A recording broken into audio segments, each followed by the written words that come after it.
Because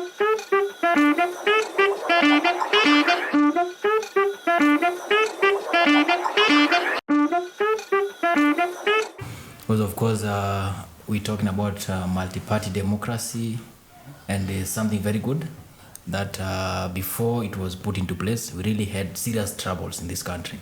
And one man ensured that he served for 24 years, taking advantage of one party state.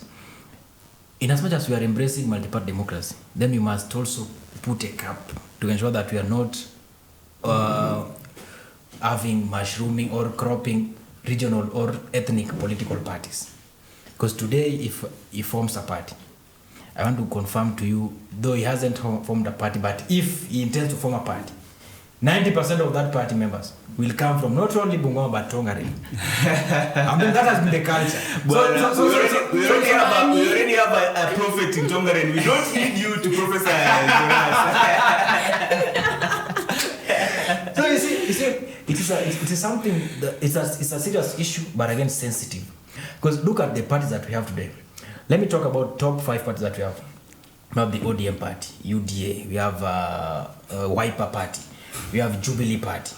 We have, of course, the Democratic Action Party of Kenya, because you cannot talk about FK. It's long gone. Look at these parties. It is not in a bad faith, but like you mentioned, 90% of the party leadership originates from either one region, one county, or one ethnic side. It is not bad to have these parties, but we must put a cap to ensure that there is certain level of representation at the top leadership. Hiyo itakuwa sawa. If you do that, it will be okay. And that's an issue that should be picked by the register of political parties, because most of these things are happening on mapoyaki. You get that? And it's something that going forward, that's why when the Gen Z said partyless, the political party bosses were somehow uncomfortable because kiosks zitafungwa. Unaona? So what we are saying is we need to have either we are partyless or we have parties that meet the threshold. And meeting the threshold, then it means that wewe, mimi ni party leader, you should be the party. Not that should be, but you being the deputy party leader should not be a problem. You get that? And you should not be a deputy party leader just for the sake. You have to feel that you are the deputy party leader. Get that? Yeah. Okay, speaking of political parties, how can they make governance more inclusive for young voices? Yeah, these are the points we've been making, that inclusivity is a major factor in leadership. And young voices, you cannot claim to be a party of all if you don't give youth an opportunity to express themselves, and you don't take their points into consideration. We've seen, even with the finance bill, there were public participation forums, they went around the country, they did this and that. But how many of those points from young people were actually taken up by that parliamentary committee? How many times have young people in a party come up and say, just please reserve this position for a young person? How many times? But you find the old dogs, the old guards still taking everything away and leaving the breadcrumbs for the young people. Yeah, it has taken us a long time to get to even a position where the youth are even given a position of leadership in a party. So I think inclusivity is the first point, and just the fact that you can actually take their contribution into consideration is another. Because yes, you can include them on the table, but they're sitting on the far end, their points are not listened to, or they're noted down, but they're not implemented. So the moment political parties can actually listen to the youth voices and implement their requests, then we are moving forward. Point 2 is that I think even young people ourselves should not be afraid to form political parties. I can assure you, before ODM was formed, everybody, even Raila himself, was not sure whether ODM will be successful. Before he brought together the Pentagon, before he came to look for Mudavadi and Ruto and Balala and all those guys, he wasn't sure where that road would take them. He wasn't sure how long that party is going to last. He wasn't even sure if they would win the referendum with the Chungwa movement. So I think it's a leap of faith. And if young people feel underrepresented or not listened to in these political parties, they should be bold enough to come up with political parties of their own, because it is that leap of faith that takes you to places you've not imagined before. And I want to prophesize, now that my brother here started a streak of prophecies. I want to prophesize, and I'm not inspired by Yesu Watongaren. I want to prophesize that from 2032, we're going to have a surge of new political parties. Amen. Believe me. We're going to have Angukanayo. almost double the number of political parties we have now. And it won't matter if these parties have 2 or 3 members, but they'll be political parties. Because this area of young people are not cowed, and you cannot force them into a corner. If a young person joins your party, not allowing them to progress, they'll just go and form their own party. So I'm prophesizing that in 2032 you're going to have a ridiculous number of registered political parties and more independent candidates getting into parliament. Why? Because young people are free-willed, we are free-spirited, and for the longest time, even the people you can see now, like Edwin Sifuna, who is the SG of ODM, it has taken him time to rise to that position. And you've seen recently, when he's trying to probably have a different voice from what the rest of the older people in the party are saying about donating experts into government. You've seen how he's been fought. You've seen how everybody is saying these are the kicks of a dying horse. You've seen how everybody is saying this is your way out of the party. If you want to leave the party, just say it blankly. Say it now.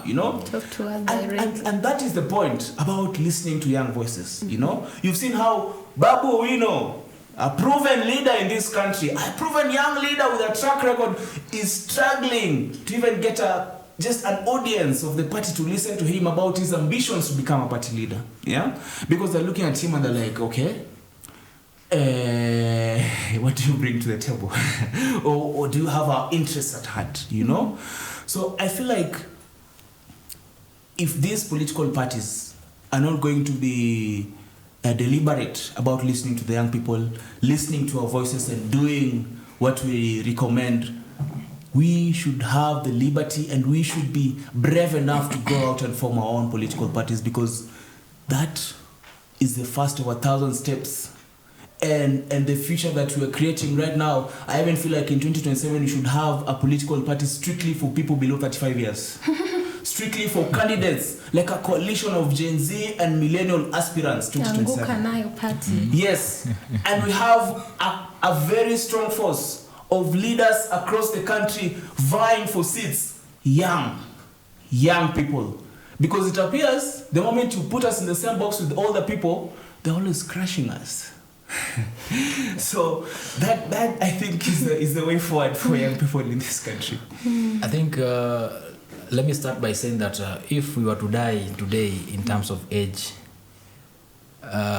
we in this room we might be the last people to die, because the people we see leading our political parties will die, in fact, tomorrow, and leave the parties for us. What I'm saying is our parties have been curtailed and owned by the old, which is not bad. Yes, they over experience, but again, we must be progressive. Being progressive then means that young people must be given strategic positions and enough space to engage, to contribute, and to give also their thoughts on matters, leadership and guidance. Allow me to say that within our political setup and in the political parties, it is perceived, you are perceived to be loyal as a young person depending on how much you can endure suffering within that party. If you cannot endure suffering within the party, they say, this guy is not loyal. If you cannot mobilize by your own little resources, if you cannot attend rallies at your own cost, if you cannot buy tea for the young people who are visiting the party headquarters, then you are perceived to be disloyal to the party. I think that's a culture that we must fight. That's a culture that we must move away, because all political parties get political parties fund. Yes. And those funds are clearly stipulated, and 30% of that fund should go to the administration. And for, around 5 to 40% of that fund should go into the SIGs. That is women, PWD, and young people. But most political parties don't do that. It is something that they are escaping with, and it happened from a poor registered political parties. Youth inclusion, I want to tell you and confirm to you here that, like you mentioned, many young people contribute immensely in terms of ideas, thoughts, mobilization, but their thoughts are never captured by the leaders of the party. That's what the party, in fact, if you go to a NEC meeting of a political party, they will come with the agenda already set. They did not consult you. They did not even try to engage that young people, what are you thinking? What should we do? How do you think about this? No. What do you know? Contribute in that meeting and they're not captured in the minutes. That's how sad it is. We have to speak the reality and make it go outside there so that anybody who is interested to join any political party, they should know the challenges, the dangers they are getting themselves into. Allow me to say that in terms of platforms, many political parties will give young people platforms during two or three stages. Number one, during campaigns, majorly, and they'll give you platform to distribute merchandise and mobilize young people who are willing to attend free. Get that? And mobilize them with your resources because you are showing your loyalty, the level of suffering you can endure in that party.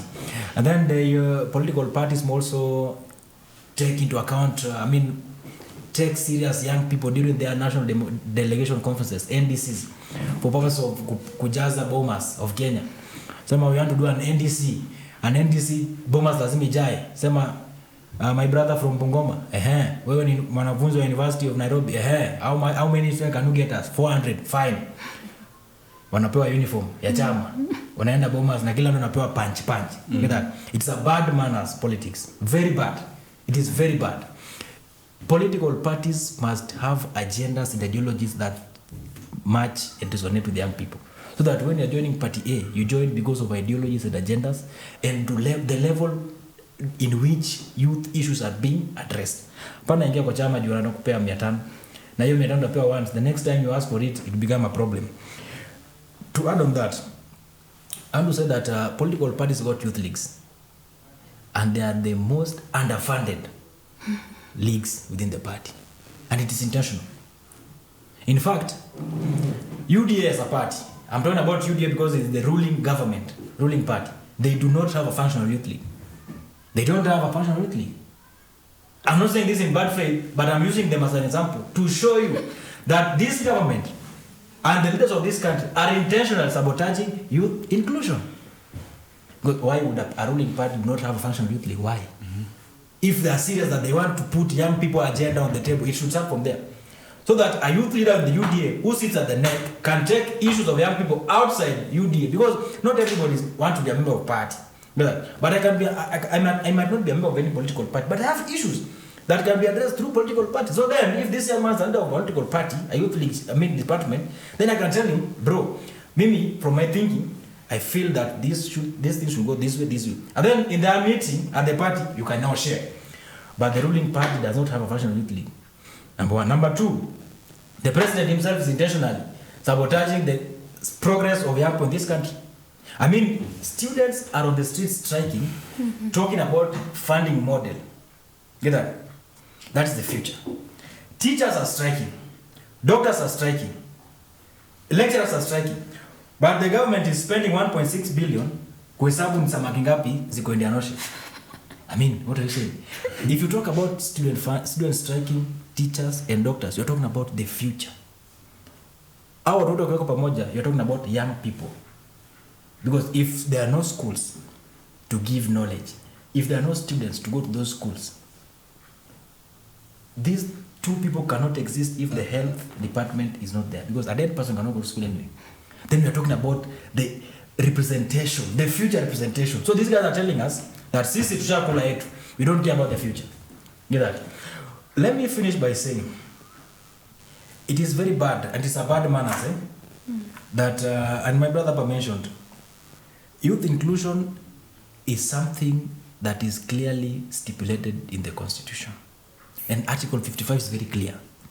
It says that the government should protect the young people from harmful practices. But the government we have today is exposing young people towards harmful practices and harmful and cultural practices. I'm saying this because look at the recent restructuring of the cabinet. They say that Eric Muga was put there because he's a young person. We are not saying that the Gen Z went to the street for Eric Muga to be made a CS. There was clear outline of the issues that ought to have been sorted. which none of them has been met up to now. The only thing we saw from nowhere from the blues, experts are being donated. Parachuted. Experts are being parachuted into the government.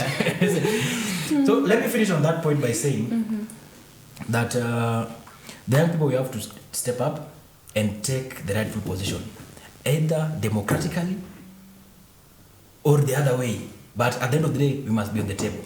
On the issue of Babu Owino and the leadership of this country, and I want to tell young people this one, and it should sink. Babu Owino is the future of this country. I can tell you for a fact. And you can deposit this in the nearest bank. NCBA, ABSA, Cooperative, KCB, whatever you want. Babu remains to be the future of this country. Ask me why. Why? Go to Samburu today with a group of MPs and ask the students in Samburu, nani mnajua hapa ndani? I'm talking out of experience. I've been there with a group of MPs and Babu was there.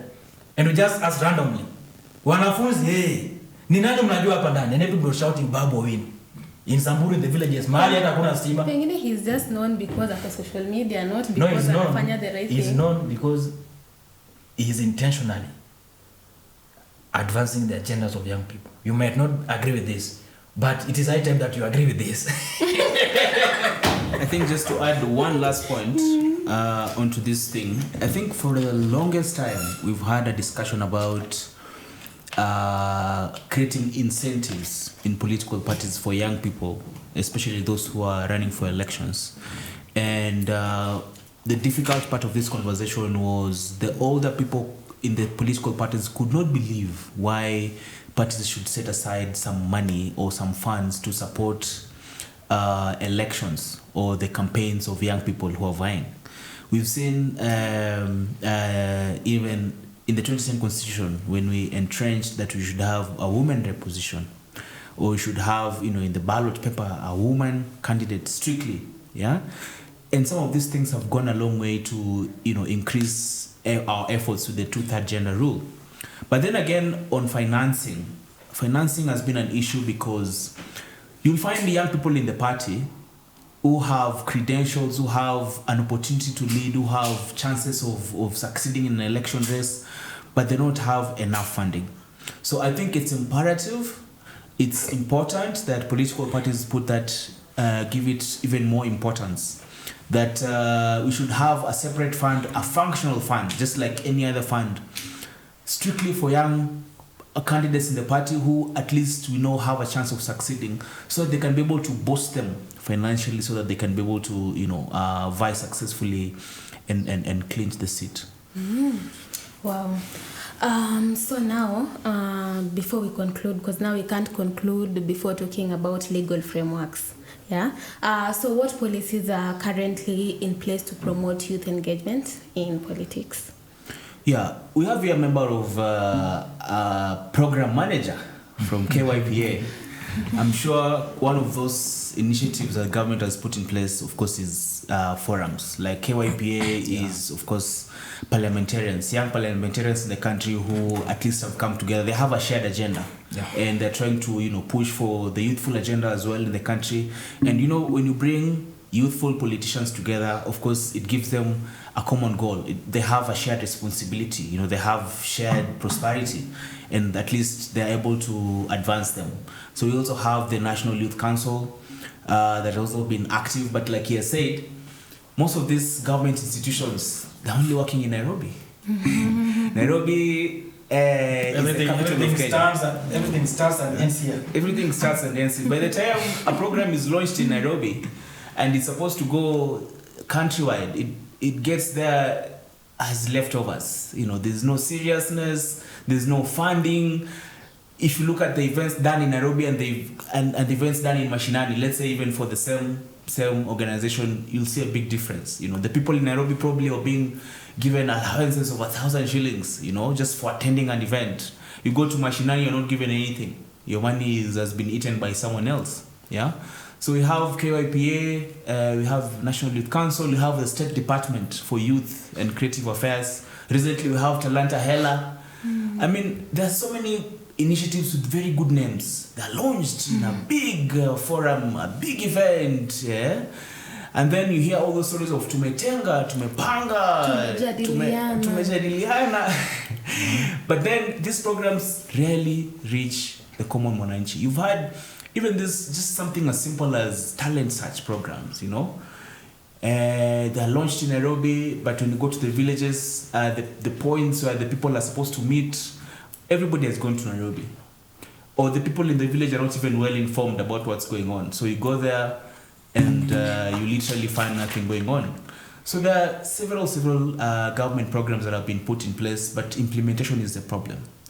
And information as well. Because like we've all said, Nairobi, I think it's about time we had an administrative capital and a different capital for Kenya. Or have some of these government services just taken elsewhere from Nairobi, because it leaves so many of these other cities and towns disenfranchised just by the fact that I know they did well with taking national events to the counties. Like recently we had Madaraka Day in Bungoma, but that's a one-day event, yeah? It's taken so many years for us to even have like a passport office, immigration office in Bungoma, you know? It's taken so many years to have some of these services decentralized, even just like Huduma number, you know, Huduma centers. And right now, even people are struggling with something as simple as number plates. Everybody has to go to Nairobi to exchange their number plates, you know, from across the country, you can imagine. So the programs are there, the programs are good, they are formed with good intention, but the problem is implementation. You know, it is quite interesting when a person who comes from the same county with a third in command feels that their county is disenfranchised. we have 2 thirds in command. There's the constitutional one and there's the other one. The third in command. 2 of them. Papa Waroma. And the prime cabinet. The prime. Na bado mnakujia ID Nairobi. There's a problem. Number plate Nairobi. There's a problem.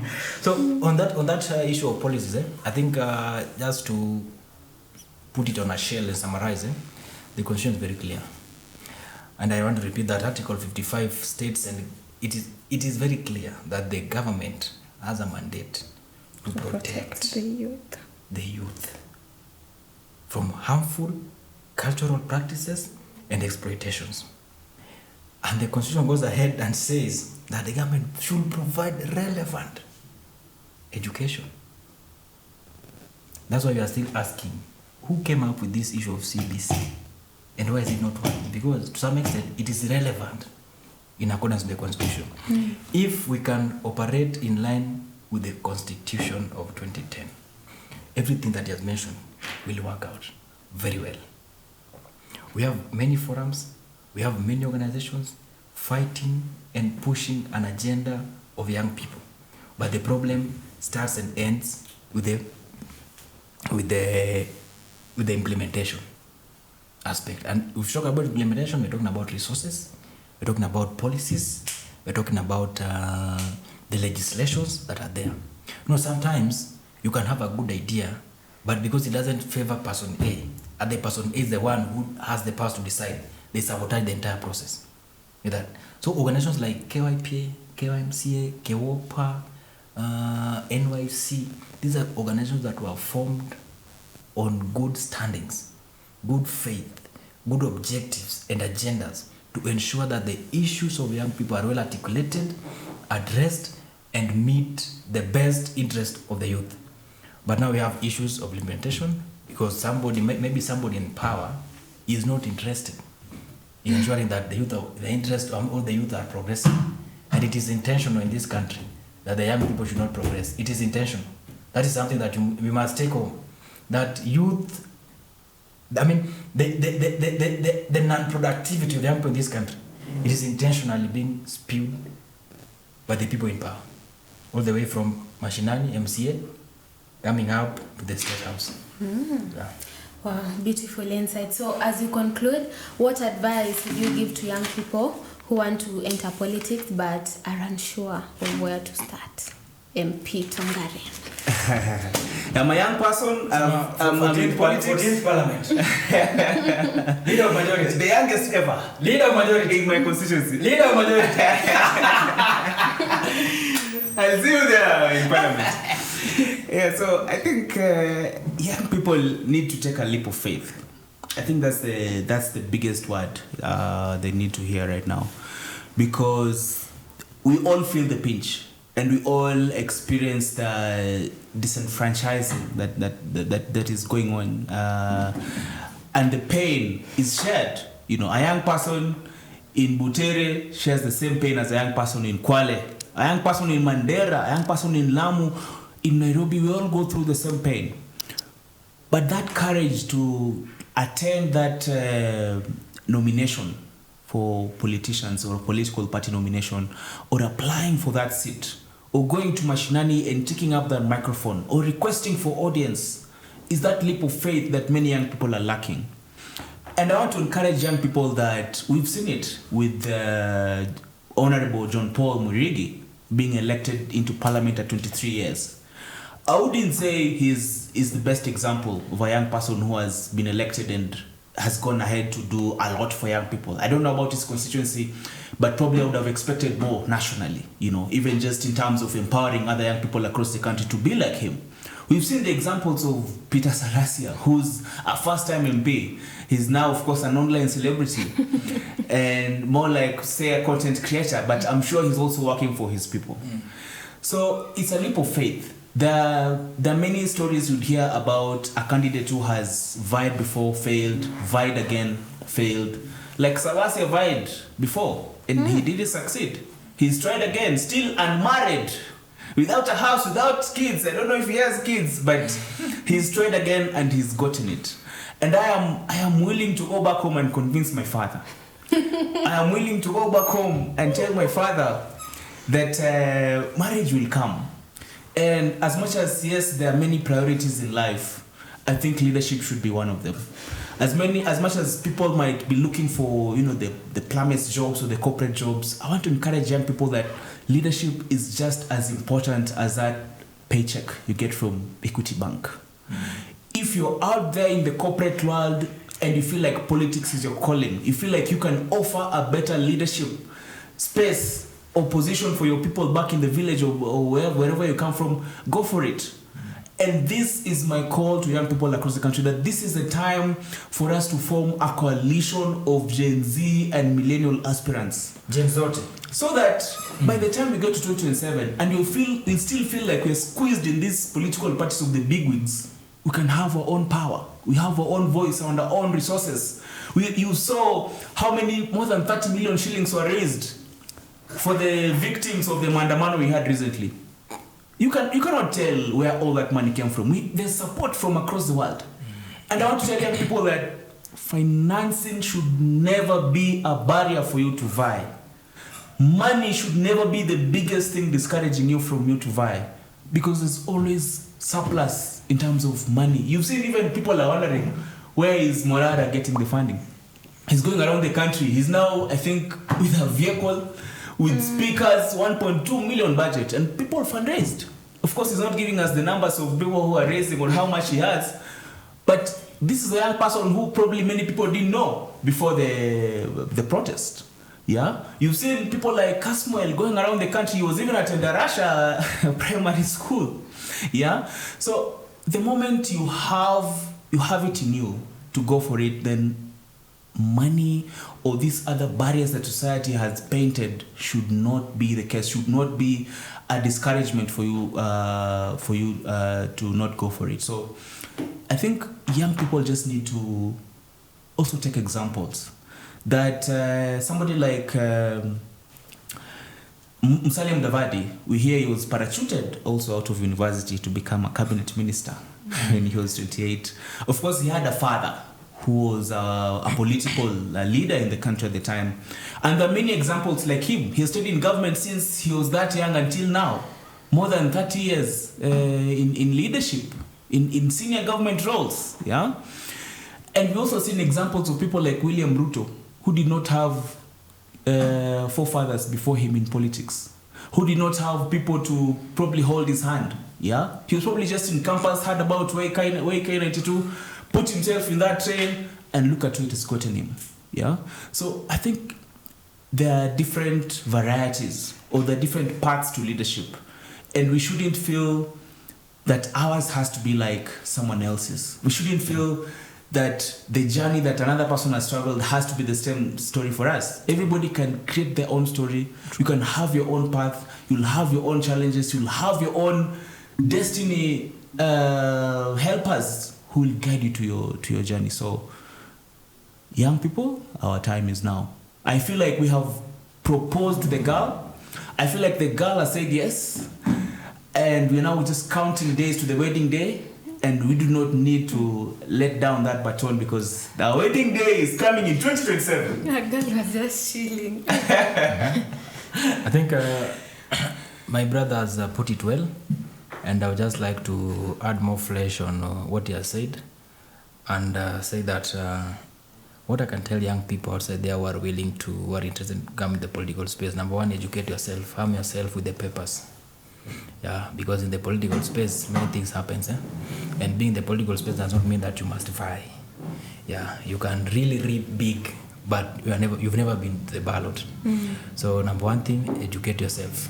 Find those papers. Whether they are going to help you today or not, at least you should have them somewhere under your bed. Credible universities. Exactly. Siende teams. Before you get sarcased. As a county, as Nairobi County having problems because of teams. In fact, we blame Uganda. And that's why we are saying Babu win. Somebody with credibility. We can refer to University of Nairobi and we can mention at least 30 classmates of him. And we can say that my brother here at least tasted the fruits of his leadership. Very much. And therefore Nairobi is very ready. 2 times. Extremely ready. Second to that, let me say that young people must get involved on different issues. More so now that many issues are rising. Current issues, we have to get involved, comment, give your views, give your thoughts, whether they are right or wrong, give your thoughts. Now you're having a Adani issue, young people must come and talk. Because if Adani takes over JKIA, it will not only affect the workers there, it will affect the entire constituency of Kenya, the entire population of Kenya. And young people are the majority. If you form 75%, and I mentioned, I still repeat, that if people are to die in terms of age in this country, President Ruto will die tomorrow and leave us here. I will die after him, that's by default. Raila Odinga will die and leave us in this country. So what we are saying that certain deals must be looked into and the young people must put their voice ahead. Because whatever is going to be done today by the leaders the people in leadership today will not affect them directly. The impacts will be felt after they have gone. Today we talk about Eurobond. Were you there when Eurobond was taken? You were not there. But we were paying for it. Those are the things we are saying.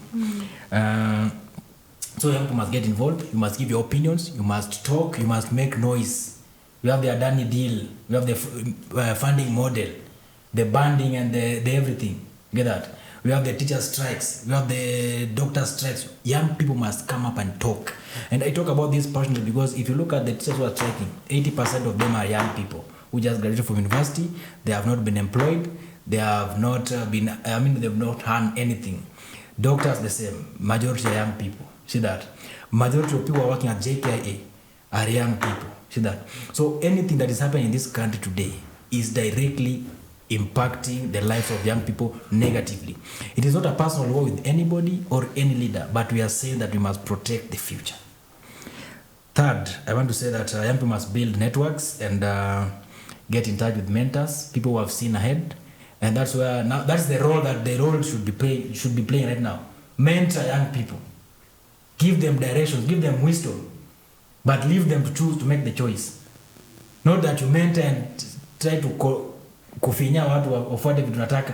Mentor, give guidance, alafu wacha kijana amue. Kama anataka kuwa senator Bungoma akue. Kama anataka kutoa chekati aende nyumbani akue. Au si? Si ndio? Kama umeona pia viatu inaweza fit ya Lusaka, vaa. Inaingia. Miguu ni yako. Na viatu ni yako. Sina chopa. Vaa hiyo viatu. And then lastly, young people should also seek opportunities in different areas. On different platforms as well. If you see an opportunity rising somewhere you can fit in well, give it a try. And I want to put just a note on the mindset of us, that is the young generation. We need to master the art of volunteering. Let me tell you that everywhere is full. Hata hapa youth cafe is full. I've never you don't advertise vacancy, you get that? But if somebody comes here today that they want to volunteer to do what you are doing, At least once in a while unaweza mpea nafasi yeye pia afanye kipindi yake, si ndio? And through that you progressively grow and you build your career. So young people outside there, you must master the art of volunteering and offer your services, whether you are a lawyer, a doctor, at least do something with whatever you learned at the university.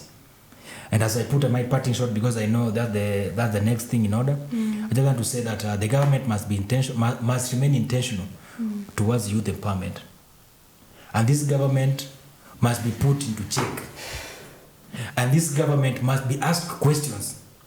And this government must respond to questions. We don't have this situation where we are saying that Adani are saying that they put money, and the government is saying they did not receive the money. So who is saying the truth, who is lying? Because at the end of the day, money is involved. So whoever took the money, please return the money so that we can have a peaceful country to endelea maisha. The youth of this country are so objective, and we are focused on building a nation. We are sorry that the old are focused on destroying a nation because they've eaten everything. The issue of funding, the government give response, and this issue of funding, no public participation was done on this. I want to tell you, it is yesterday that they were trying to do some public participation, where the president was doing town halls and the PSS were doing small town halls here and there, trying to convince people that indeed this thing is good. I mean, it is a total mess. We need to go back to the former structure and continue encouraging our sons and daughters and brothers to work hard in high school and join university. Because let me ask you, if today you are an orphan and you get an A, you want to do medicine, 600,000, your family cannot. What are you saying? You will not do it. You will end up in the villages, and that is the I think that's the intention of this system, so that we cap the bright student from a poor background should not see the light of the day. Because if a PS can come on board and tell us that I was paying 300,000 for my kid, how many people can pay 300,000 for their sons and daughters in this country? Very few. So we need to. That's what I'm saying. Young people must come up and put the government to question, and the government must give responses, and people must have a discussion on the current issues. Finally, the young people of this county, that is Nairobi County, we must remain steadfast and understand that Babu Owino is a future to look on. When the Ramogi Oginga died in 1994, nobody thought that Raila Odinga would take over. And by that time, it was James Orengo who was the preferred student. As a student of history, I will tell you that Raila emerged from nowhere. And today he is Raila Odinga. And we have donated him to lead the entire Africa. I want to tell you that you might not think of it. Babu Owino might not look like it, but give it time. In the next 5 or 10 years, you will praise me and you will thank me. Your parting shot. First, I would like to thank you for this session. You're welcome. I'm sure it's very enlightening for young people. It's going to be an important point of discussion even going forward for young people to get more into leadership spaces and try and effect change in their communities. But what's more important, I just want to give an example that many young people across the world have done this before. If you look at a country like Libya, young people in that country were able to oust their president who had been in power for 42 years. Young people in Egypt were able to oust their president from power who had been president for 30 years. People in Libya removed their president from power who had been in office for 23 years. Ruto has been in power for 2 years. My previous examples are totalitarian governments, dictatorships that had never seen elections for many, many years. Kenya was just in an election recently. And it should be much easier for Kenyans to bring or to effect change in their country when they feel like it's the right moment to do it. So I feel like young people should seize this moment. And I want to say that the 25th of June 2024 should go down in history as the date that began the era of accountability in Kenyan politics. The date that began an era of truthfulness and inclusivity and audit in all our expenses as a country. And I want to say this, that In 1991, when the Soviet Union was separating, a 25-year-old in 1991 in the Soviet Union was probably 56 years old in 2022 when the war in Ukraine broke out. A 25-year-old in 1914 was probably 50 years old in 1939 when the Second World War began. Remember, the First World War began in 1914. So a 25-year-old at the beginning of World War I was 50 years old in 1939 at the beginning of World War II. I want to say this, that a 50-year-old was in power in the US when the US invaded Libya in 2011, caused damage and chaos that has changed the future and the prospects of that country forever, till date. A 55-year-old was in power in the US in 2001 when the United States invaded Iraq, Afghanistan, and created this kind of chaos that has lasted for more than 2 decades. My point is that the era of believing that the older people in a generation are the ones who are fit to lead is over. There are many examples in history that shows young people have the capacity in comparison to the older people to lead and even effect change than the older ones have done it before. So I want to say that young people will equally have a chance, we equally have an opportunity to take up to pull up our socks, present ourselves for leadership, present ourselves for governance, and we can equally do a good job that the older people have failed to do. So my last word is to my people of Tongaren. Esese waliwanjala msoreri lupao. Omwana omwalimu mhweso kwa mama kunga. In the year 2027, I want to present myself for election. I know that our constituency has been one that has been neglected. I would almost call ourselves marginalized. We have a road that has been the playboy or the ball that is rolled around by politicians at every election cycle, from Misiru all the way to Brigadier and upper parts of Tongaren. We have many economic challenges. We have many people in our society who have never received any kind of help that they need. We have many issues of bursary and education and just lack of information that we go through every single day. This is an opportunity for a young person from our community to lead. I want to remind you of Dr. Mukisa Kitui, who comes from Mbakalo ward, which is also my ward, who has risen from being our member of parliament to become the Secretary General of a United Nations agency. I want to tell you that our soil is blessed. I want to tell you that our community is fruitful. I want to tell you that our people have the capacity to lead, and the moment we mentor them from a young age, we are going to achieve greatness, not just in Kenya, not just in Africa, but the entire world.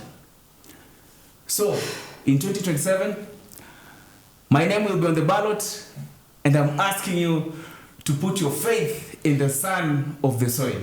Thank you very much. Vijana power. Power. Vijana power. Organize to take power. Thank you so much for heeding to our call, and I must say, without fear of contradiction, that you guys are powerhouses. Fear of contradiction and prejudice. Continue doing the good work you're doing. Yeah, to go to hapo back left. And to our technical team, asanteni sana for coming through. To our people, kindly like, share, subscribe to our channel, and until the next one, bye. Bye bye. Bye.